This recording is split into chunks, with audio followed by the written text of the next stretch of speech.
Hello, knowledge seekers.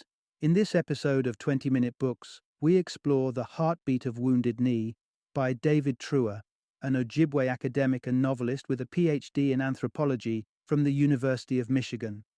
Published in 2019, this book offers a compelling recount of Native American life post the 1890 massacre at South Dakota's Wounded Knee Creek.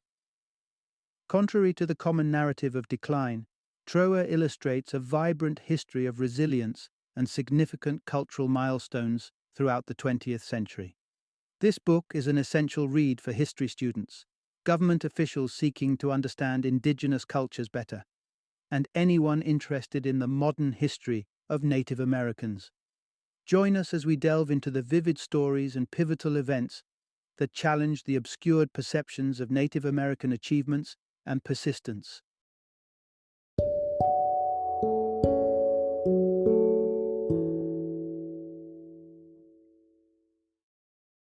The Heartbeat of Wounded Knee, Native America from 1890 to the present. Introduction. Revisiting Native American history beyond Wounded Knee. The narrative of Native American history is often shrouded in stereotypes and confined to tales of ancient battles and tragic conflicts.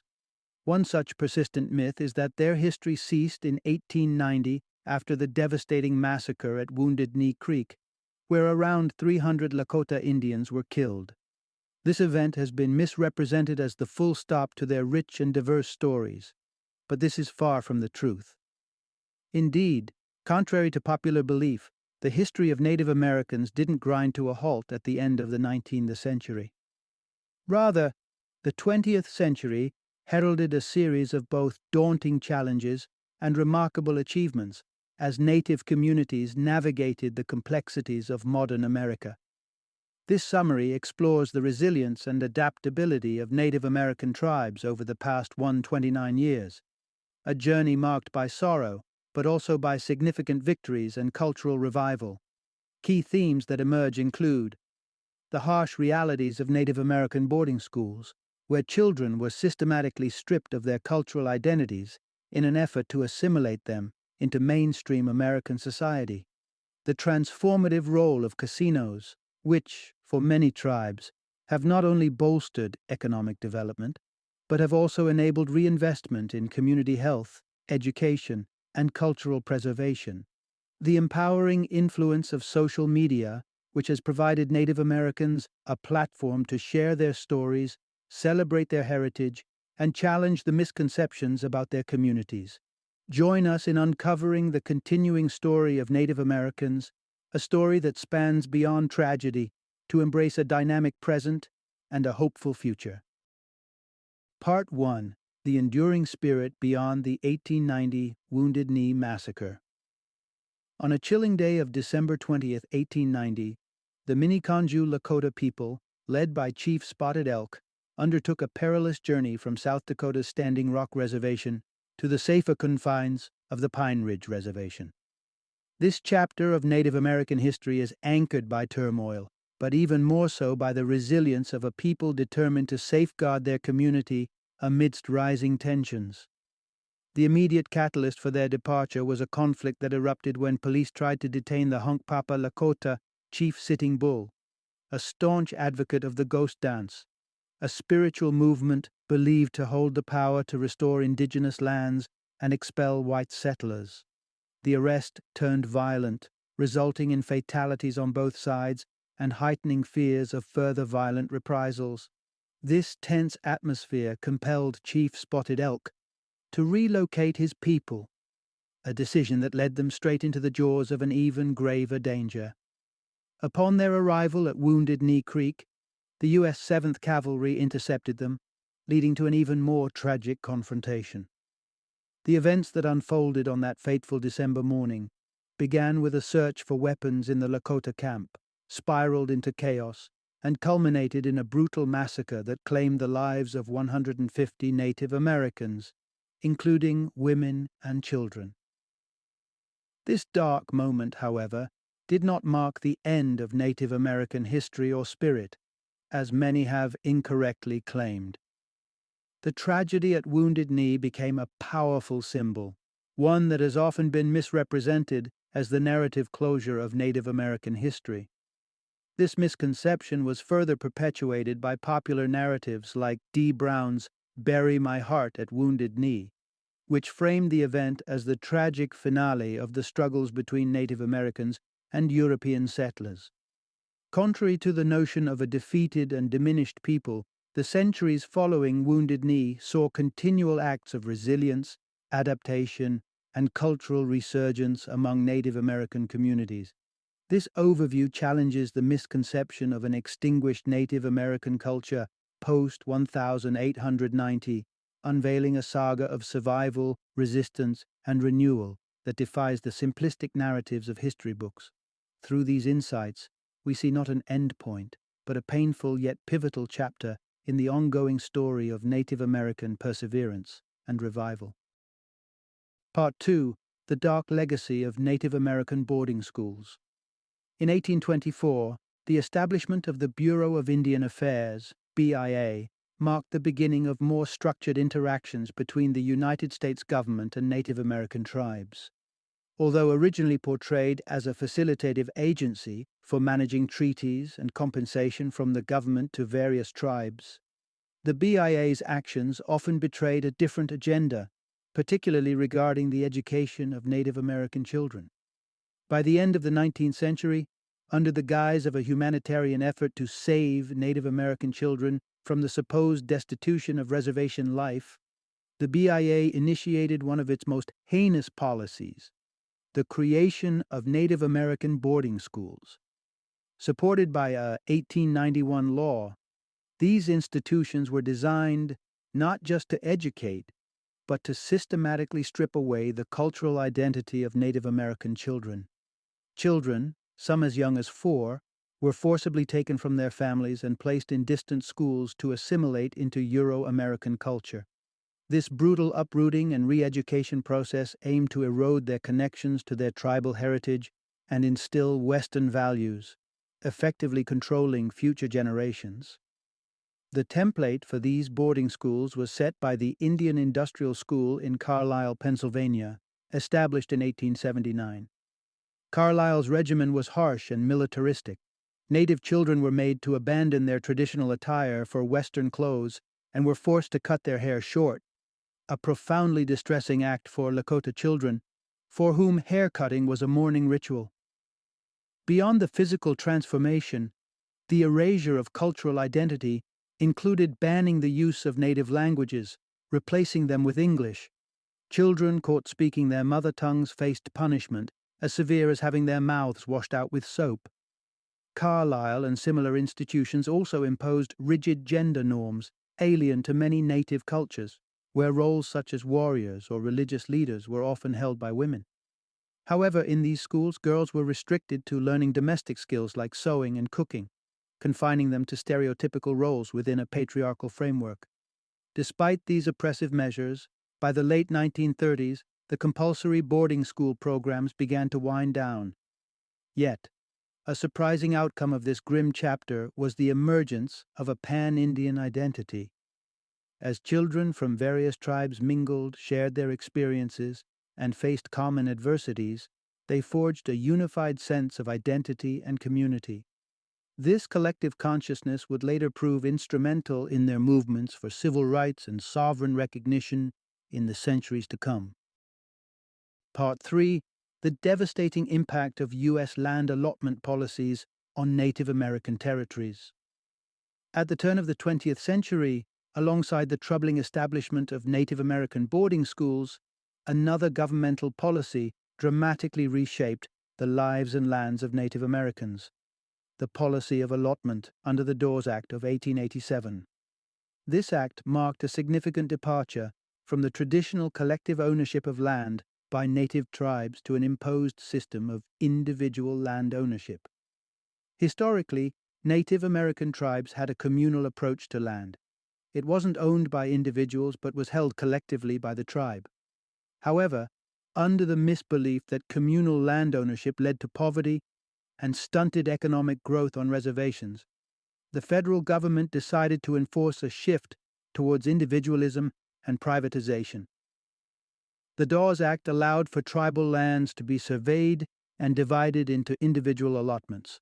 168 acres were allocated to each family head. However, the implementation of this policy was fraught with corruption and mismanagement. The allotment process favored Native Americans who were amenable to federal policies, often allocating them better portions of land, while the most fertile and desirable lands were marked for white businessmen or settlers. This not only marginalized the native owners, but also fractured the integrity of tribal lands. In regions like Minnesota and Nebraska, prime reservation lands, particularly those adjacent to lakes or suitable for farming, ended up predominantly in the hands of non-natives. In areas with poorer soil, such as South Dakota, the shift to a privatized, sedentary lifestyle was disastrous. Tribes that had survived through hunting and gathering found themselves confined to barren plots, unable to sustain their traditional ways of life. As a result of these allotments, by the year 1934, Native American land ownership had plummeted by 66%, leading to an increase in poverty and a breakdown of tribal communities and structures. The social fabric of many native tribes was irreparably damaged, with traditional ways of life severely disrupted. Recognizing the failure and the adverse impacts of the allotment policy, the U.S. government enacted the Indian Reorganization Act in 1934. This act ended further allotments and took steps to restore some degree of communal land ownership to tribes. Over 2 million acres were returned. But for many tribes, the cultural, social, and economic damage inflicted by decades of misguided policies had taken its toll, leaving enduring scars on Native American communities. Part 4. Valor and Commitment. The significant role of Native Americans in world conflicts. Despite the challenges Native Americans faced domestically, including the controversial allotment policies of the late 19th and early 20th centuries, their patriotism remained undeterred during global crises. A concrete testament to this was their remarkable enlistment rates during World War I, where they emerged as the minority group with the highest rate of military service in the United States. Native Americans' involvement in military service, however, extends beyond the 1917 U.S. entry into World War I. As early as 1914, Native Americans were already crossing borders to fight alongside Canadian forces after Canada, part of the British Commonwealth, entered the war. Tribes, such as the Onondaga and Oneida, from upstate New York even took a bold step by declaring war on Germany themselves. Their participation was characterized by notable service in various military capacities, from artillery units to cavalry. A groundbreaking contribution came from the Choctaw Indians of Oklahoma, who served as the first code talkers. Using their native language, they transmitted crucial military communications that German forces were unable to decipher, thus safeguarding vital tactical information. One of the standout figures was Francis Pegamagabau of the Ojibwe tribe, who enlisted in the Canadian Army. His skills as a scout and sniper were unparalleled, making him the most effective sniper of World War I with 378 confirmed kills. The commitment of Native Americans continued into World War II, with participation rates that were equally impressive. On June 13, 1942, in a symbolic act of solidarity against the Axis powers, a representative of the Iroquois Confederacy donned traditional attire and declared war on behalf of the Confederacy at the steps of the U.S. Congress. He emphasized the disrespect for human life shown by the Axis as antithetical to the values upheld by the Confederacy, which prides itself on being one of the world's oldest democracies. By 1944, a significant 33% of all Native American adult males were actively involved in the conflict. However, despite their significant contributions and sacrifices, these veterans faced persistent racial discrimination upon their return. The stark contrast between their heroism abroad and the inequalities at home spurred many to advocate more vehemently for civil rights and equal treatment. Thus, the involvement of Native Americans in global conflicts not only illustrates their bravery and skills, but also highlights a complex interplay of patriotism intertwined with a struggle for recognition and equality. Part 5. Revolutionary Voices. The pivotal role of the American Indian movement.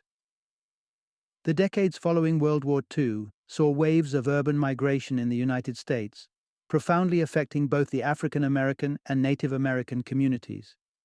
By 1970, the challenges for Native Americans in urban areas were stark, with unemployment rates 10 times the national average and 40% living in poverty. Moreover, they faced widespread police harassment and brutality, echoing the societal struggles of other marginalized groups. In response, the American Indian Movement, AIM, emerged, drawing inspiration from the civil rights movement while adopting a more confrontational stance reminiscent of the Black Panthers. Established in Minneapolis by a group of young indigenous activists, AIM initially focused on safeguarding Native communities from police excesses. They patrolled Native neighborhoods to monitor and document police actions, mirroring tactics used by the Black Panthers to combat police brutality in African American communities. By 1972, AIM's ambitions had expanded well beyond neighborhood patrols. The movement had grown into a substantial network of activists spread across the United States. That year marked a significant undertaking, a caravan traversing various Native American reservations, growing in numbers and gathering media attention to spotlight the federal government's neglect of Native American rights. By the time the caravan reached Washington, D.C. on November 1st, it had several hundred participants. In a dramatic escalation on November 3rd, AIM activists took over the Bureau of Indian Affairs offices. During a press conference on the building steps, they threatened to arm themselves if meaningful societal changes were not made. Their demand for a meeting with top officials from President Nixon's administration was met with refusal. The situation intensified on November 6 when a court order was issued for the activists' eviction and arrest. Faced with this threat, the AIM members engaged in vandalism as a form of protest, damaging the BIA offices significantly. President Nixon, wary of public backlash in an election year, opted for negotiation over force. He had a CIA agent initiate talks with AIM, which ultimately led to an agreement. The activists would vacate the building in exchange for $66,650 to assist with their journey back home. Despite the retreat, AIM's activities in the 1970s continued to highlight and oppose the systemic mistreatment of Native Americans. Their bold actions and unwavering commitment drew widespread attention and played a critical role in advocating for Native American rights and justice. Part 6. How Reservation Casinos Reshaped Native American Communities. The introduction of reservation casinos has been nothing short of transformative for many Native American communities, leading some to refer to the era before tribal gaming as BC, before casinos. This significant shift began with an unlikely catalyst, a tax dispute in 1972 that set the stage for a legal and economic revolution. The conflict ignited when Helen and Russell Bryan, members of the Chippewa tribe residing on the Leech Lake Reservation in Minnesota, received a $148 tax bill from Itasca County. The couple chose to fight the charge, arguing their case through various courts. Eventually, the matter reached the United States Supreme Court. The court's landmark decision stated that states could not impose taxes on Native Americans living on reservations, nor regulate their activities on these lands. This ruling inadvertently laid the legal groundwork for Indian gaming. In 1979, seizing upon this newfound judicial support, Howard Tommy, the tribal chairman of the Seminoles in Florida, launched a high-stakes bingo parlor on their reservation. Contrary to state regulations, which permitted bingo operations for only 2 days a week with a maximum jackpot of $100, Tommy's establishment proposed to open 6 days a week with substantially higher prizes. This move, predictably, led to immediate legal challenges, but ultimately the tribe prevailed in court, reinforcing the sovereign right to self-regulate gaming activities. The success of the Seminole bingo parlor sparked a movement across numerous tribes, leading to the rapid construction of casinos and bingo halls on reservation lands. These establishments often offered prizes far exceeding state-imposed limits, underlining a broader exercise of tribal sovereignty. This period of intense legal and economic activity culminated in the passage of the Indian Gaming Regulatory Act in 1988. This critical piece of legislation not only affirmed the legality of reservation-based gaming, but also established regulatory frameworks to oversee these operations. The Act stipulated that any gaming activities conducted on reservations must mirror the legal options available in the surrounding state and led to the creation of the National Indian Gaming Commission to enforce this compliance. Following the implementation of this act, the growth of tribal gaming was exponential. By 2009, the total revenue from tribal gaming had ballooned to $26 billion, surpassing the combined incomes of Las Vegas and Atlantic City. However, the wealth generated by these enterprises has not been evenly distributed. Despite the booming casino revenues, the reduction in poverty rates in gaming areas between 1989 and 1995 was a modest 2%, highlighting the complex economic impacts of casino gambling within Native American communities. Part 7. Resilience and Resurgence. The thriving spirit of today's Native Americans. After enduring a century marked by forced assimilation, land dispossession, and economic disparity, the story of Native Americans today is one of resilience and resurgence across various fields in contemporary American society. A shining example of this phenomenon is Sean Sherman, an Oglala Lakota chef based in Minneapolis. In 2014, he launched an innovative culinary venture known as the Sioux Chef. This business not only serves as a food education and catering service, but it is also a celebration of indigenous cultures. Sherman focuses exclusively on ingredients that were available to Native Americans before European contact, such as sorrel, berries, squash, wild rice, and corn, deliberately eschewing European-introduced items like sugar, pork, and chicken. Sherman's culinary creativity is evident in dishes like maple brulee duck in apple broth or a vibrant salad made entirely of foraged greens and tamarack blossoms. His dedication to reviving and promoting traditional Native American cuisine culminated in the publication of The Sioux Chef's Indigenous Kitchen in 2017, which included insights and recipes inspired by interviews with tribal elders. Social media has also provided a powerful platform for other Native Americans to effect positive change and foster community wellness. Chelsea Luger, a freelance journalist of Ojibwe and Lakota descent, launched Well for Culture in 2015. This grassroots initiative promotes physical exercise and healthy eating within indigenous communities, targeting health issues such as obesity, diabetes, and alcoholism that disproportionately affect these populations. Well for Culture leverages social media effectively, using it to extend its reach and impact by sharing workout videos, nutritious recipes, and organizing fitness events in schools.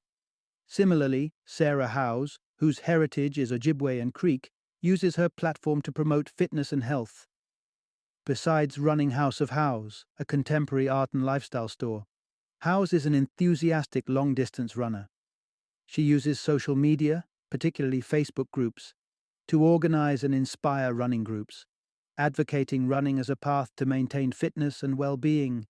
The stories of Sean Sherman, Chelsea Luger, and Sarah Howes illustrate the dynamic ways in which Native Americans are not just surviving, but thriving in modern America. They underscore a poignant truth. The historical narrative of Native Americans didn't halt at Wounded Knee. Instead, it has continued to evolve, marked by enduring strength and a vibrant resurgence across generations. Final summary. The prevailing narrative that Native American history concluded with the tragedy at Wounded Knee is not only simplistic but also misleading. This perspective paints a picture of a vibrant culture doomed to decline and obscurity within reservation boundaries. In reality, the story of Native Americans did not culminate into silence after 1890. Rather, it continued with both adversity and remarkable resilience. Oppression, exploitation, and cultural erasure orchestrated by the US government indeed marred the 20th century for many Native communities. However, these challenges represent only fragments of the broader Native American experience. Against considerable odds, indigenous peoples have fiercely preserved their cultural heritage and have made notable advancements, debunking myths of stagnation and victimhood. In more recent decades, Native Americans have not only preserved but actively rejuvenated their rich heritages and have forged paths of success in various fields, from culinary arts to media and activism. Far from the marginalized existence often depicted in mainstream narratives, Native Americans today are creating vibrant, thriving communities that reflect both the endurance of their ancestral legacies and their dynamic future. Thus, the story told here is not one of an ending, but rather, it is about ongoing resilience, revival, and the reassertion of Native identity and sovereignty in contemporary America. This narrative challenges the outdated view of Native American histories and cultures, showcasing a community that is very much alive, continually evolving, and increasingly influential.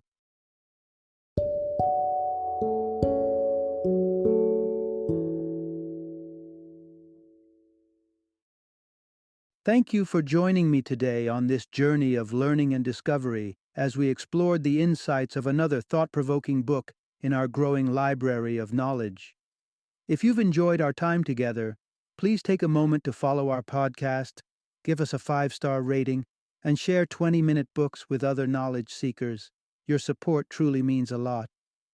Don't forget to join me again in the next episode, where we will delve into another enriching book. Until then, happy reading and happy listening.